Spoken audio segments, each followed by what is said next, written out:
Welcome to Mutlu Stories.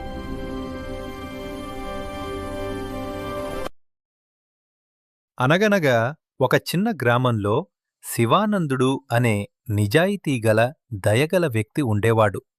అతనికి మంచి భార్య, ఒక కుమారుడు, ఒక కుమార్తె ఉండేవాడు.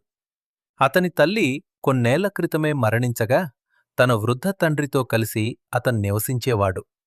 కుటుంబం చిన్నదైనా వారు అందరూ ఎంతో ప్రేమాభిమానాలతో కలిసి సంతోషంగా జీవించేవారు. ఒకరోజు శివానందుడు తన కుమార్తె వివాహం కోసం కొత్త బంగారు నగలు కొనడానికి సమీప పట్టణానికి వెళ్ళాడు. అక్కడ అవసరమైన నగలు కొనుగోలు చేసి సంతోషంగా ఇంటివైపు తిరిగి వస్తున్నాడు. సాయంత్రం సమయం.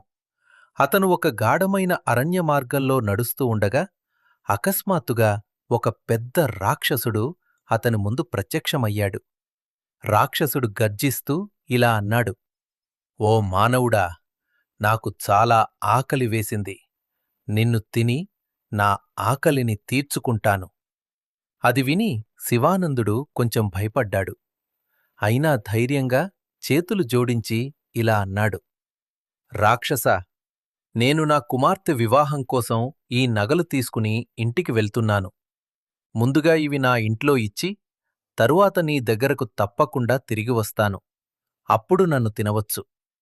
రాక్షసుడు కొద్దిసేపు ఆలోచించి, "సరే, కాని త్వరగా తిరిగి రావాలి" అని అనుమతిచ్చాడు.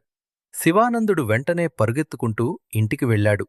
ఇంటికి చేరుకుని నగలు తన భార్యకి ఇచ్చి ఇలా అన్నాడు, "ఇవన్నీ తీసుకుని మన కుమార్తె వివాహం సంతోషంగా జరిపించు. నేను ఒక రాక్షసునికి మాట ఇచ్చాను. ఇప్పుడు అతని దగ్గరకు వెళ్ళి నా మాట నిలబెట్టుకోవాలి" అని చెప్పి జరిగిన సంగతంతా వివరించాడు. ఈ మాటలన్నీ చాటుగా విన్న శివానందుడు కుమారుడు తన తండ్రి కంటే ముందుగానే రాక్షసుడు దగ్గరకు పరుగెత్తుకుంటూ వెళ్ళాడు. "రాక్షసా! నా తండ్రి బదులు నన్ను తిని నీ ఆకల్ని తీర్చుకో" అని ధైర్యంగా అన్నాడు. అంతలో శివానందుడు కూడా అక్కడికి చేరుకుని, "లేదు, నా కుమారుణ్ణి వదిలేయ్, నన్నే తిను" అని అన్నాడు. ఇద్దరూ ఒకర్ని ఒకరు కాపాడుకునేందుకు వాదించుకుంటూ ఉండగా కొంచెం దూరం నుండి ఒక వృద్ధుడు కర్రకు ఆనుకుని నడుస్తూ వచ్చాడు. అతను దగ్గరకు వచ్చి ఇలా అన్నాడు, "నేను శివానందుడి తండ్రిని. నా కొడుకు మనవణ్ణి వదిలి నన్ను తిను." ఇంతలో శివానందుడి భార్య కూడా అక్కడికి పరుగెత్తుకుంటూ వచ్చింది. ఆమె కన్నీళ్లు పెట్టుకుని ఇలా అంది, "నా భర్తనో, నా కొడుకునో కోల్పోతే నేను ఎలా జీవించగలను? కాబట్టి నన్నే తిను." ఇదంతా జరుగుతుండగా పెళ్లికూతురైన వారి కుమార్తె కూడా అక్కడికి వచ్చింది. ఆమె బాధతో ఇలా అంది, "ఈ సమస్యకు కారణం నేనే. నా పెళ్లికోసం నగలు తెచ్చేందుకు వెళ్లిన నా తండ్రి రాక్షసుడికి ఎదురయ్యాడు. కాబట్టి నన్నే తిను." అలా కుటుంబంలోని ప్రతి ఒక్కరూ ఇతరుల కోసం తమ ప్రాణాలు త్యాగం చేయడానికి సిద్ధపడ్డారు. వారి మధ్య ఉన్న ప్రేమ, అనురాగం చూసి అతని రాక్షసుడి కళ్లలో కన్నీళ్లు మెరిశాయి. అప్పుడే ఒక అద్భుతం జరిగింది. ఆ రాక్షసుడు ఒక్కసారిగా ప్రకాశిస్తూ ఒక అందమైన గంధర్వుడిగా మారిపోయాడు. అతను మృదువుగా ఇలా అన్నాడు, "నేను నిజానికి ఒక గంధర్వుడిని. ఒక మహర్షి ఇచ్చిన శాపం వల్ల రాక్షసుడిగా మారాను.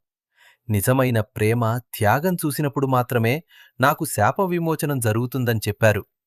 మీ కుటుంబం చూపించిన ప్రేమ, త్యాగంలా నా శాపం తొలగిపోయింది" అని చెప్పి గంధర్వుడు వారిని ఆశీర్వదించాడు. "మీ కుటుంబం ఎప్పటికీ సుఖశాంతులతో ఉండాలి" అని చెప్పి వారికి చాలా బంగారం, సంపదలు కానుకగా ఇచ్చాడు. కొద్ది రోజులకు శివానందుడి కుమార్తె వివాహం చాలా ఘనంగా జరిగింది. ఆ గ్రామంలో అందరూ శివానందుడి కుటుంబ ప్రేమ గురించి ఎంతో గర్వంగా మాట్లాడుకున్నారు. అప్పటినుంచి ఆ కుటుంబం సంతోషంగా, సంపదలతో జీవించింది. నీతి: కుటుంబ సభ్యుల మధ్య ప్రేమ, అనురాగము అన్ని కష్టాలను జయించగలవు.